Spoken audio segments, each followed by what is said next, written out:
Well, let's get going. I'll welcome everybody. This is the first of a series of training that our board's going to put on about emergency preparedness.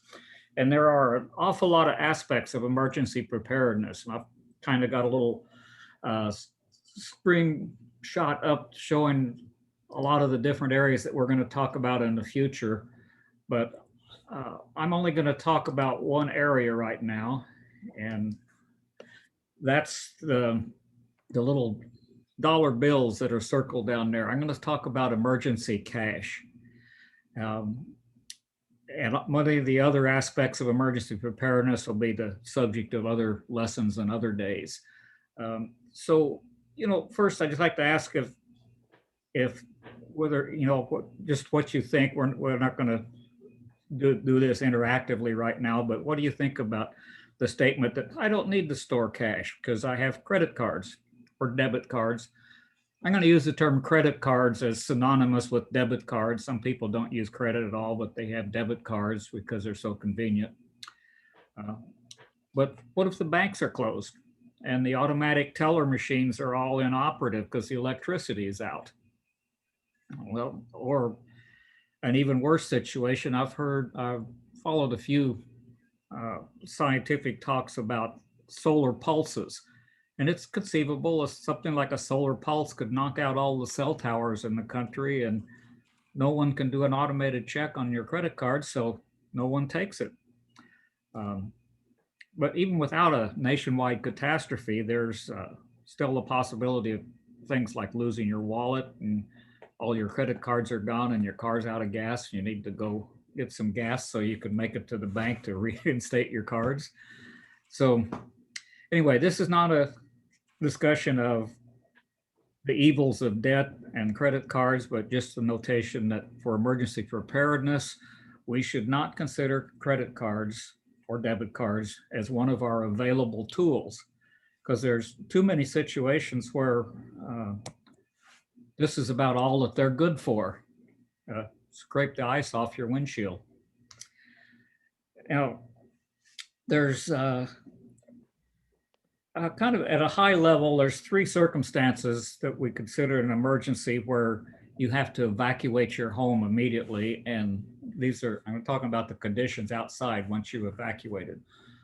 One of them is that your credit cards still work. Maybe you had to evacuate because of a fire in your neighborhood and the whole block is burning down and you have to leave right away, but your credit card still works at the gas station. Well, that's fine, but that's not the type of situation I'm going to talk about here. And at the other end of the spectrum is a national catastrophe, maybe World War III or the end of the civilization, where even cash is no good. And the survivors are on a barter system. Well, I'm not going to talk about that either. That's out of the scope of what we're talking about here. We're right in the middle where you want to have an emergency fund stored. You can't rely on your credit cards for whatever reason. And that means if you want to travel or survive, you're going to need cash. Keep calm, cash is king. So the main topic here is where to stash that cash, because we're assuming that when this catastrophe comes that we have to be prepared for, that the banks aren't open, your debit and credit cards don't work. Maybe you were rolled out of bed in the middle of the night by the emergency services saying you got to evacuate immediately. So we have a thing called go bags. I think the church often used to call them 72-hour kits. Go bags is kind of a common term for them. And that's a topic of still another lesson that'll be done later on, is preparing your go bag. And I'm looking forward to that lesson. So let's say that this emergency happens in the middle of the night. You're in deep sleep right when it happens. And so you roll out of bed, the emergency personnel are at your door and saying you have to evacuate immediately. Your brain's not really working yet, but you've prepared for this. You've got a go bag by the door. You roused all the family. You get you're all getting throwing your clothes on, throwing your shoes on, running out the door, grabbing your go bag on the way, and you're out the door. What did you forget? Did you forget to grab that money that you had stashed somewhere around your house for just this type of situation? So what I'm going to suggest is that after you got your go bag prepared, that you have what I call a grab list to attach to your go bag or somewhere on it. This is just an example. That'd be very specific to your family's needs. This list will be of things that you would not have in your go bag, but that you want to be sure to grab along with it. Like, for example, prescriptions. You're not too likely to store your prescriptions in your go bag. They're going to be in your bathroom closet or something. So in addition to grabbing your go bag, you want to grab your prescriptions and maybe your glasses. And I put cell phone on there. You think you'd never forget your cell phone, but remember, this is the middle of the night. You're just rolled out of bed. You were in a deep sleep. You've got to leave right now. You could forget your cell phone. So it's a good idea to have a note on attached to your bag somewhere, telling you not to forget things. Now, but what's that I put down at the bottom there? Now, you could put anything there. I wrote pocket change. Now, I'm not going to worry about remembering my pocket change in the little counter by the bedside, but pocket change is a mental flag to me to remember to go grab my emergency cash that I have stashed somewhere in the house. You could put a dollar sign, you could put any number of things, just something that will trigger you to remember. Don't just grab the bag and run out the door, go grab your cash too, as well as prescriptions or any other things that you've put on the list. So, like I said, make up your own list when you're not rushed and you have time to think about it logically.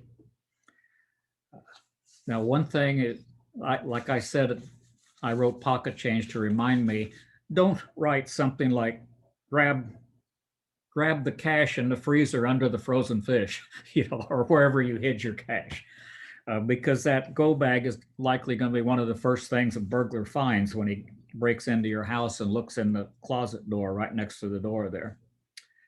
So you can make up your own ideas what to write there. Okay, moving on. We're going to talk about the main purpose of this lesson is where to hide your emergency cash. And the first question to come up is, how much cash should I stash?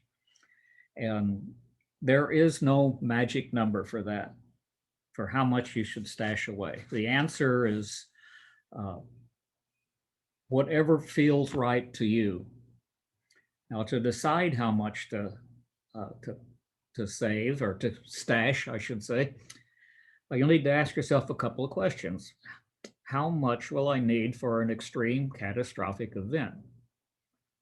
And how much can I afford to save? Now, I've researched several advisors to find out, what's the advice for how much you should stash. emoneyadvisor.com says to aim for $2,000.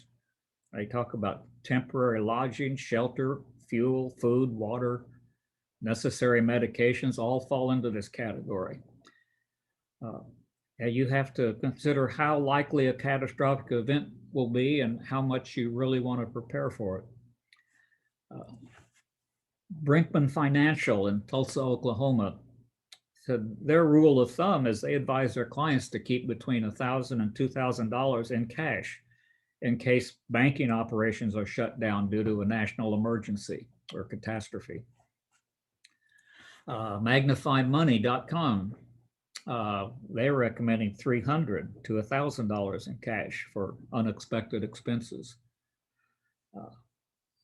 TheSimpleDollar.com recommended $500. And the last one I'm going to mention here is Clark.com. Clark.com recommended $400. But the thing that I like about them is they used a formula to do it.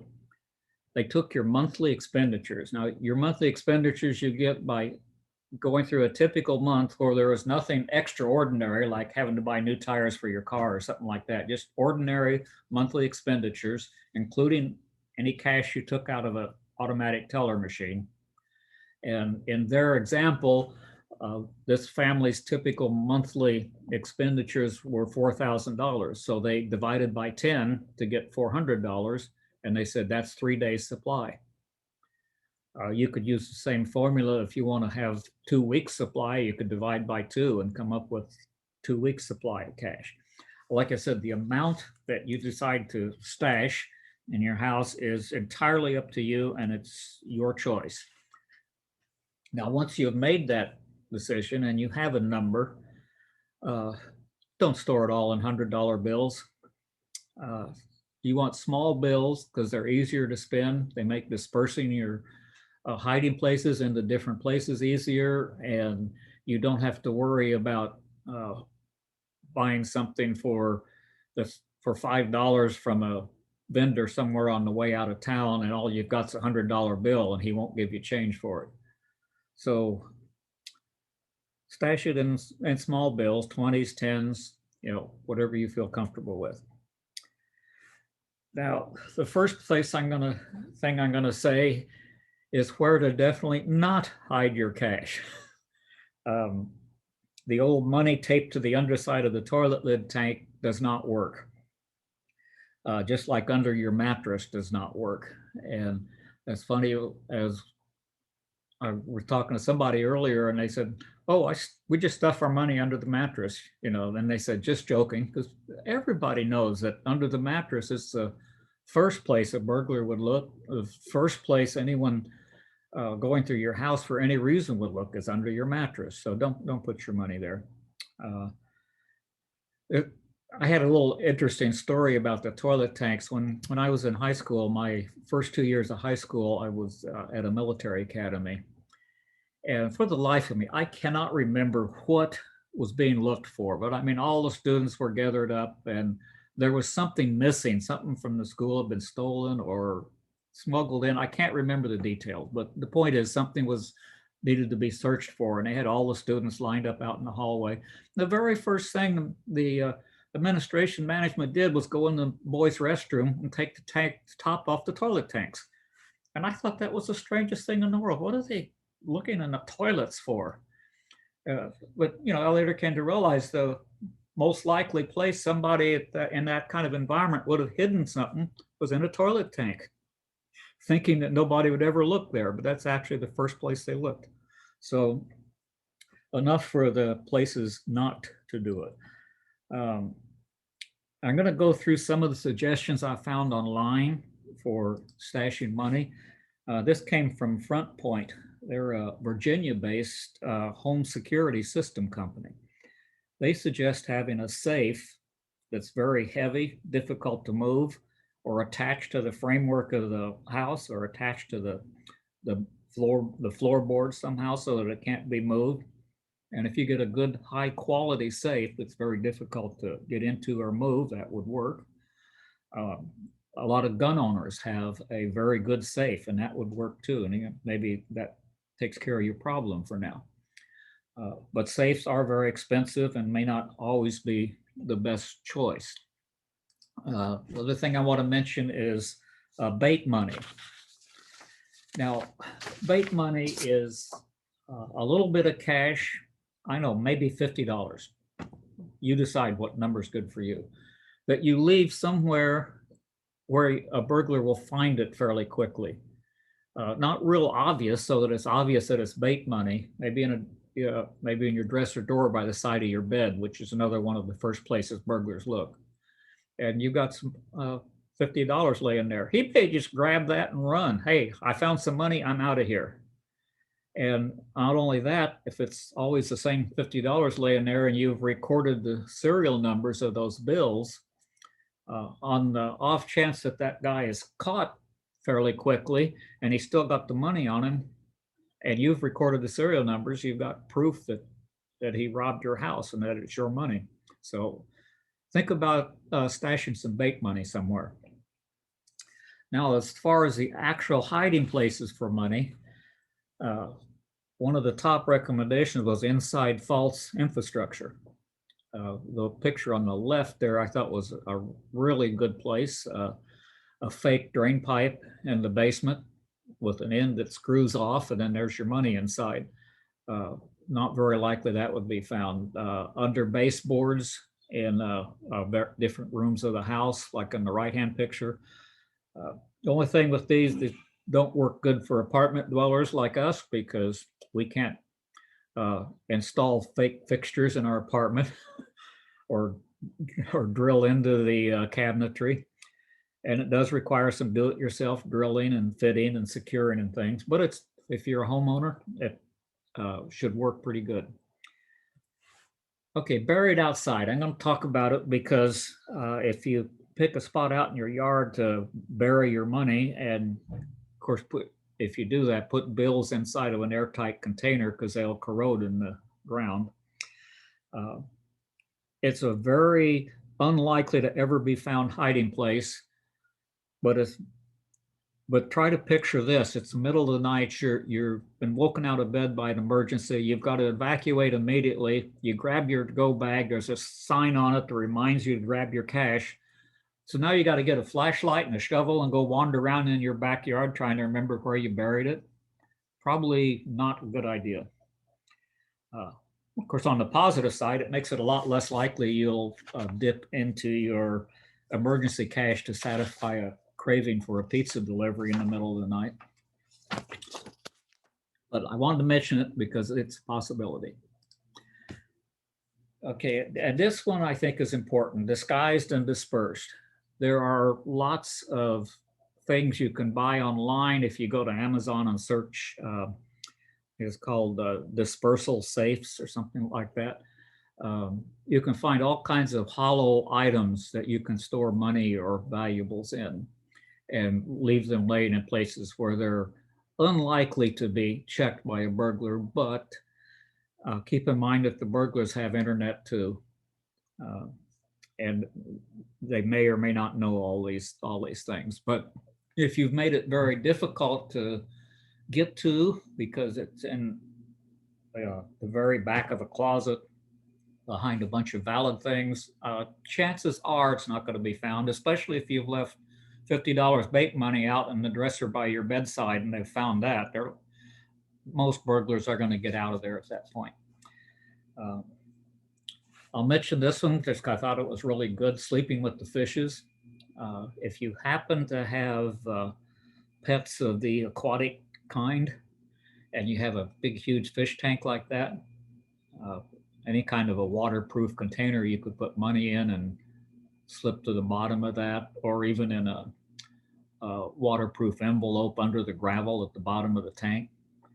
Again, it's very unlikely to be found, and it's also going to discourage you from tapping into your emergency cash for that midnight pizza if you've got to go through the hassle of sticking your arm in the fish tank and digging it out. And if you have a fish pond outside, that might be an even better solution. You can put it in a watertight jar that has some weight in it so it won't float, and have it down at the bottom of your pond where it can't be seen. And that would be a fairly good hiding place, but then again, it'd be kind of difficult to get to also. So we'll discuss the places not to hide them. The mattress and the toilet tank are the two best knowns. Also, I'll mention books.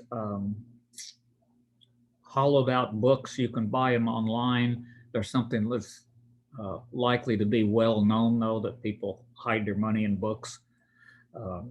If you've got just a few books, it'll be really on a low shelf. It wouldn't take much for a burglar just to flick all the books on the floor looking for a hollow one, which they're likely to do. Or if you've got a den with floor to ceiling 200 books in it, you may not remember yourself which book it's in and have trouble finding it. So it makes sense to hide your cash in spots where burglars won't think to look. but avoid locations that are too obscure that you might forget where you stashed it. I'm going to mention another, I'm going to kind of do a little sideline here, another topic. If you stashed your cash and if you're in, have gotten to the point where you're just you and a spouse living alone, kids have all moved out. Uh, if you happen to have an accident, become ill, you pass away, do your kids know where you've stashed your money? You might want to tell some trustworthy kids where it is also.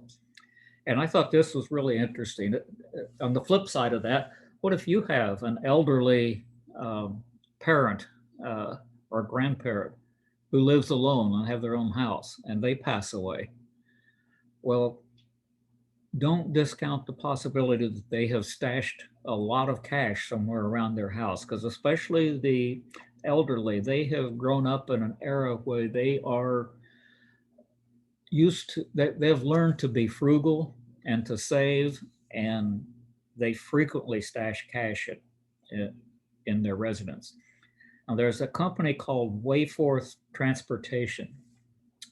It's a moving company, and they they posted a thing online on about where to look for money when your elderly parent or grandparent passes away. And they mentioned a number of things I've listed here. And of course, the very first place to look is the mattress or the toilet tank.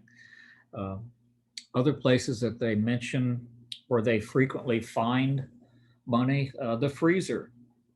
I think they call it cold hard cash. It's not just a cliche. It's a way of life for many seniors. They said they found everything from credit cards to gold coins frozen inside blocks of ice and plastic zipper bags filled with money at the bottom of ice trays.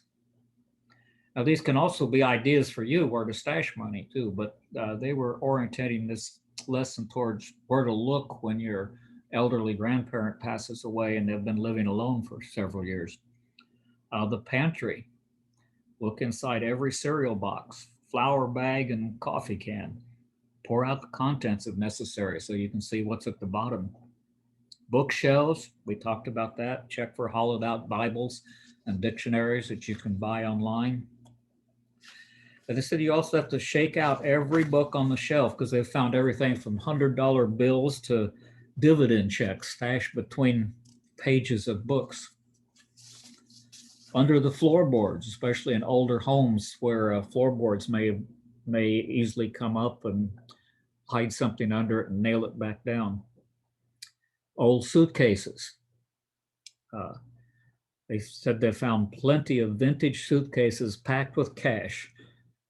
Steamer trunks, like old World War II steamer trunks, had special holes built into them for wives to pack mementos for their husbands when they went off to fight the war. They often had false linings, look for false bottoms. Closets, they said go through every piece of clothing and every box. We've found hundreds of thousands of dollars in shoe boxes, cigar boxes, and inside the pockets and linings of old jackets. Bureaus, we've found envelopes full of cash or other valuables taped to the bottom or the back of just about every type of furniture. But chests of drawers often have unique hiding places, and women's vanities often have at least one drawer with a false bottom for hiding the good jewelry. They mentioned the backyard. Yes, people still bury canning jars with rolled up $20 bills in the yard. They usually go through the yard with a metal detector looking for that type of thing. So that's what Wayforth Transportation does when they're hired to clean out the house of seniors that have passed on. And they've found, like they said, hundreds of thousands that have been passed on to the family that the seniors had stashed. Well, the last thing they mentioned, or I skipped over, birthday cards. If you find birthday cards or tied-in envelopes on the shelf or something like that, they're likely to be stashed with cash too. So, and the last thing that mentioned this Wayforth course that I watched was the ones who never talked about money were usually the ones that they discovered to have the most hidden cash. So just something to keep in mind. So I'm kind of getting to a summary now, and I'd like to open it up to any thoughts that anyone has that they'd like to share, any experiences or any ideas. And Karen, if you can make it possible for people to unmute themselves.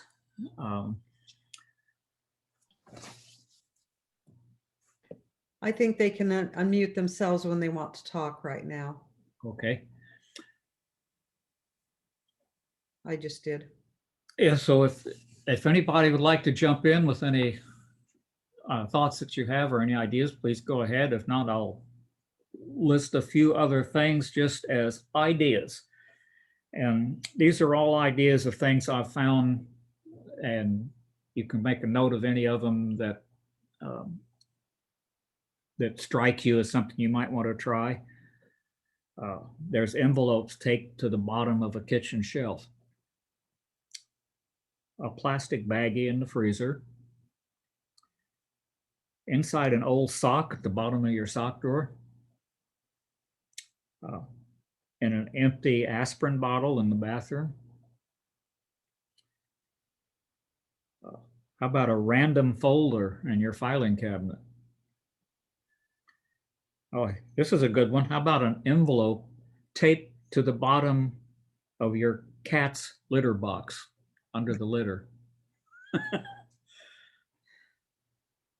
I've got somebody with the raised hand. Go ahead, Liz. How best would you keep track of these things? Because we believe, I mentioned in the chat that we found $4,000 when my accumulative, going in all the little places that you mentioned, books, pockets, hidden in drawers everywhere when we took care of my father-in-law's estate.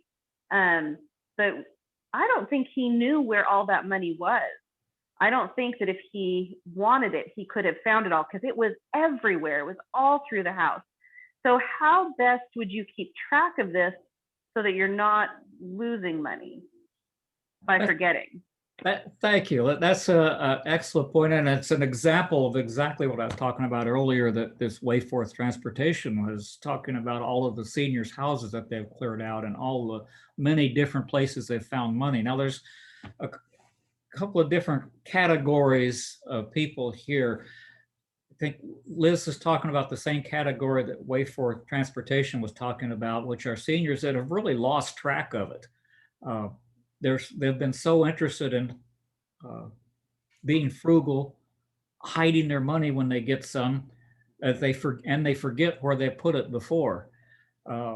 So dispersing is important, so that if a burglar does find one of your hiding places, he doesn't get it all in one chunk. But putting it everywhere, like Liz said, in dozens of different places, you're going to forget where it is. This is just my personal idea. You need to make up your own. I would take maybe no more than 4 places in your home. And if you want a reminder to yourself for where they are, which I think is a good idea, you can put it on something that is always with you. Your cell phone comes to mind. If your go bag has a note on it, don't forget your cell phone. And your cell phone is normally always with you. When you're not home and a burglar could be breaking into your house, hopefully he won't find your cell phone, because that's something that's typically with you all the time. So put a note on your cell phone. 4 hiding places list them. I'll be open to any other ideas, but the whole idea is disperse your money in a specific number of places. And let's say you've decided on 4 places, you've got that number 4 in your head. If you've only found 3 of them, you can stop and think, now wait a minute, I should have 4. And that'll cue you to go look for the 4th place. If there's any other ideas, please speak up. Question. Yes. What happens when the dollar has lost its value? Would you suggest that not only putting our dollars, fives, tens, and so on aside, but also have older coins that would have more value than the newer coins? That's an interesting area because yes, especially gold coins, smaller gold coins would gold always will maintain its value, but you're almost getting into an area of a barter system. I hate to mention this on a Latter-day Saint training class, but a carton of cigarettes stashed away. I mean, if somebody out there that you run across is a smoker, they would trade away their food for a pack of cigarettes. Yes, that's true. I mean, that's we're getting into the barter system there, and I'm kind of limiting the discussion of this particular class to an occasion where cash is still good. It's just simply a case you've had to evacuate your home. You have to be out and gone in 5 minutes. You've got a go bag ready to throw in your car. You want to grab your cash too, because when you get out of town and need to stop at a hotel, you'll have to pay cash for it because your credit card's no good. So yeah, the idea of storing valuable coins and things is great also, but it's a little bit out of scope. Oh, And it's almost getting into somebody needs to, there we go. It's almost getting into the bartering area. Somebody raised their Perkins, go ahead. So I just want to say that this situation isn't too far fetched because when Hurricane Matthew came, well, my street flooded, but when it got low enough where I could like drive my SUV out, I did out of curiosity. And somehow I ended up at Ross. And they just kept announcing, sorry, we're only taking cash. Sorry, we're only taking cash. And everybody in there was like, what? What? Are you serious? So, you know, Thank you. Thank you Yeah. so much for that, because that is exactly the type of situation that I'm thinking of here in this course. And especially where here on the East Coast where we get hurricanes. If you get a massive hurricane blowing over this area and they make us all leave and we've all got to jump in our cars and fight the traffic jam to get through the tunnels and bridges to get out of here. And we make it out to West Virginia or wherever we're going. And because of this huge hurricane, all the power's out. People aren't going to take your credit cards. They're going to say, sorry, cash only. So that's the whole purpose of stashing cash around your house. And thank you so much, Sister Perkins, for mentioning that, because that really nails down exactly why we need to do this. And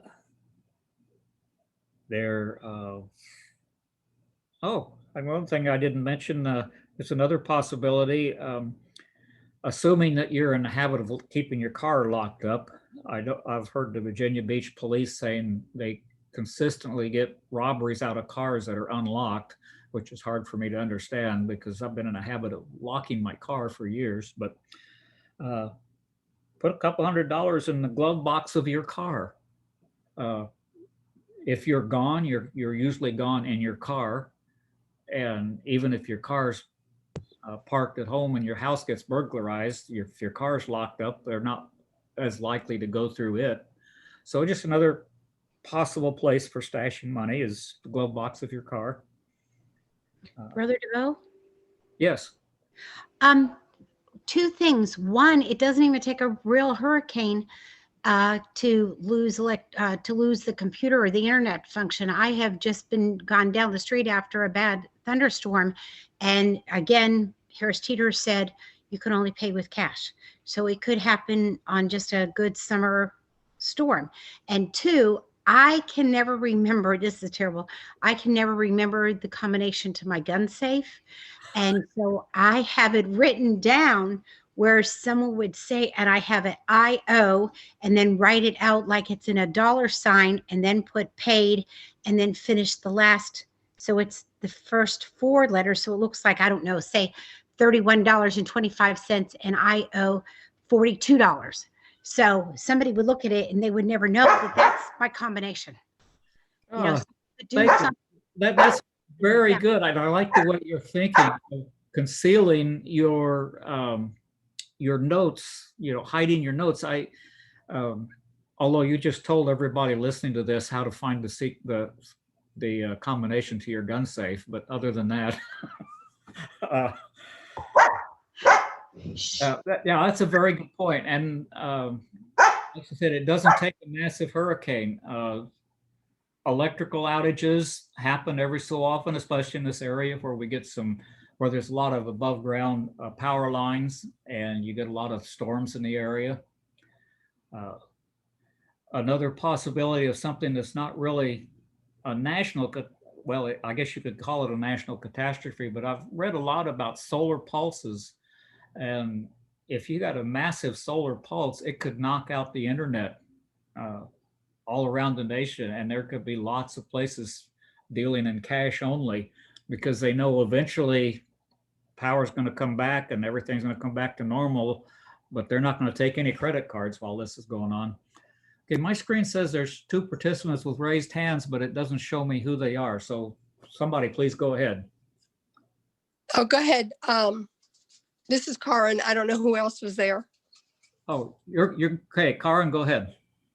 The only other thing, if we're talking about a major catastrophe like the solar pulses, and you have cash and people are watching because they're in panic mode, it's very important that you separate your cash, because if you have X amount of dollars on you, you don't want to have the whole bundle. You want to be able to separate it somehow, some way in your vehicle or have a That's way. Beautiful thought. Thank you. Yeah, I had mentioned dispersing your money that you hide in your home into different places, but that's an excellent point that Karen made, is after you evacuate, do the same thing. I'm thinking way back to my days in the Navy when I was overseas on R&R. I never carried all of my money in my pocket. I put some in each sock and some in the right pocket and some in the left pocket, just to disperse it. So if I got robbed, and I actually did get robbed once in Olongapo, Philippines, but that's another story. And they got the money out of one pocket, and I still had the money in 3 other places. So, but that's a good, excellent point, Karen, is to separate it up. And if you're getting out of your car to go buy something, just take with you what you need and have the rest in a couple of different places in your car. It's a good point. Was it Sister Perkins that had her hand up? Somebody else did. Oh, it was me. I was actually just going to say the same thing, but I have another tip too. And what you said about having bait money, you should have bait money in your wallet.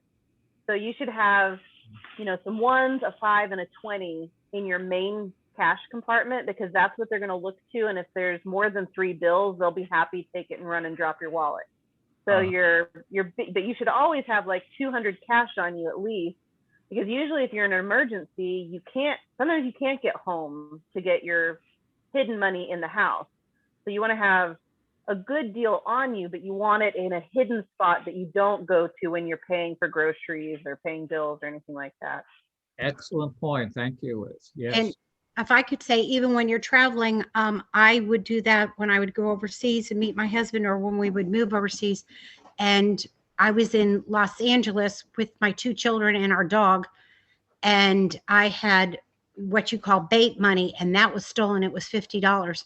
But thank goodness I had in my back pocket, and I had given money to my daughter to hold, that we had plenty of money to make it to Japan through the several airports that we had to stop at.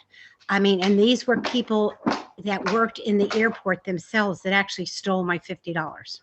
So you have to be, you know, it's a good idea, even if you're traveling on an airplane, to separate your money. I always do. Excellent point. Yes, thank you for that. I just realized I can stop the share here so I can actually see people. I left my screen share up and that's why I couldn't see anybody, to know who was talking.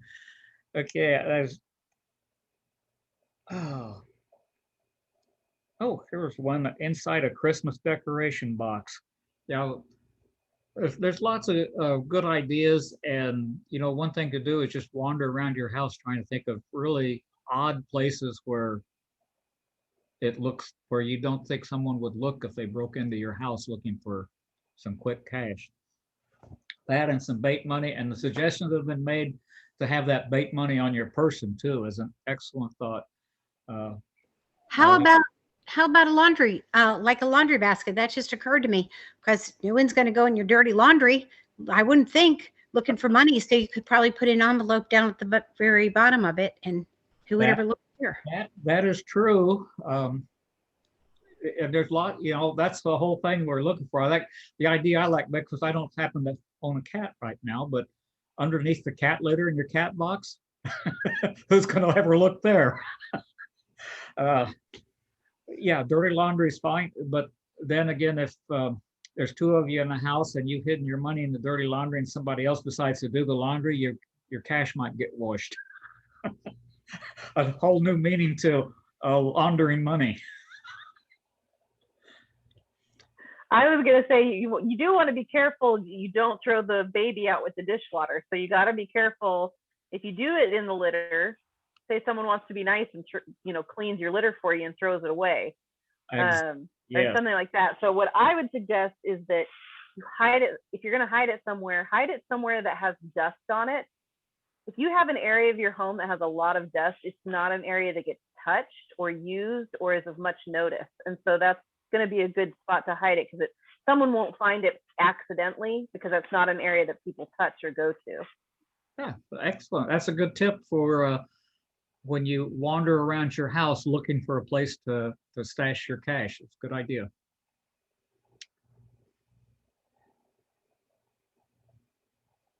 Any other comments or questions? I was just looking through my list of places to